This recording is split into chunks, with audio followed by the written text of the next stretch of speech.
Hey, how's it going, guys? Welcome back to the channel. So in today's video, I'll be talking to you guys about my visit up to Sugar Mountain Resort, which is one of two lift-serve bike parks up in the North Carolina high country. First, I'll talk to you guys about my visit of the 2 days I was at Sugar, and then we'll get into the review. Like I said earlier, I was there 2 days, and it happened to be a Saturday and a Sunday in the middle of July, so it was probably going to be a hot one, but we were hoping we could get a bunch of laps in at the bike park. We arrived at Sugar around 9:45 on Saturday morning, and they happened to open at 10 on Saturdays, so we had 15 minutes to grab our tickets and get up to the lift. For our first lap, we decided to go down their easiest trail called Carolina Cruiser. This is a green trail with tons of flow. It was a super fun trail, and so we decided to hit that trail twice because we wanted to get thoroughly warmed up and not get hurt on our first day.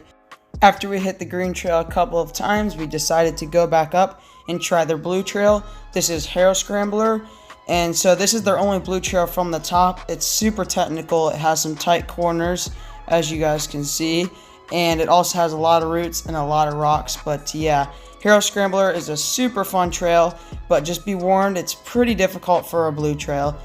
After Scrambler, you'll come out to a fork, and there'll be the green trail on the left, which is Carolina Cruiser, and then on the right will be Supernatural. And as the name implies, this trail is indeed a very natural and raw trail. It has tons of rocks, roots, and a lot of other optional features on the trail, such as this flyover that I'm about to pass here. That was a little above my pay grade. But yeah, there's also a bunch of rock gardens after this section. And then after that, you'll kind of come into some flowy sections of trail where there's a hip jump, and then 3 tabletops and a gap jump. And then you have a couple of berms that takes you back out to the green trail. After that, we decided to eat lunch and come back up and set our sights high on one of Sugar's gnarliest trails off the top. East Coast Rocks is a single black diamond. It has giant boulders, rocks, and roots, and other technical obstacles. And towards the end, you have 2 options to go over to Carolina Cruiser or a double black rock roll called Donovan's Dungeon. I decided to opt out of the rock roll in fear of going over the bars, but CJ was totally into hitting this feature. After talking to you guys about my visit, we're going to get into the review here. So we're going to review Sugar on 4 main categories, including the lift, the food, the trail variety, and the trail quality. Starting out with the lift. The lift at Sugar has pretty much nothing to complain about. It's a 6-seater, and the lines at Sugar never really got long because of this. The only bad part that I would have to nitpick about is there's only 2 lifts there. They have the Easy Street one, which only takes you about a quarter of the way up the mountain. And for these reasons, I will give the Sugar Mountain lifts an 8 out of 10 for being well kept up and keeping the lines low.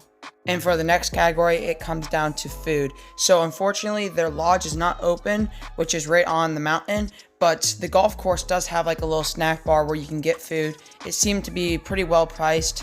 I didn't go there, but my dad did to go get us food for both the days we were there, and the food was pretty good for a snack shop, and it seemed like they had a couple of different options on the menu. So yeah, for the food, I'll give them a 7 out of 10. Now on to trail variety. Sugar's not doing too well in this category because they only have 3 trails off the top. They have a green, a blue, and a black, and the blue and the black are both pretty technical, but the green is the only flowy trail off the top. They don't have any big jump trails or anything like that. It's pretty much just all tech. So I'll give them a 4 for this category because they don't really have that many options. Sugar does make up for the lack of trails in their quality. So it had rained a lot the night before we went there, and the trail seemed pretty dry for how much it rained. All like the rollers and gaps and berms and stuff like that, all the features I should say, were pretty dried out for, like I said, the rain that they got. And yeah, for these reasons, I'll give them an 8 out of 10 for their trail quality. For Sugar's overall score, they get a 27 out of 40. I personally enjoyed my time at Sugar.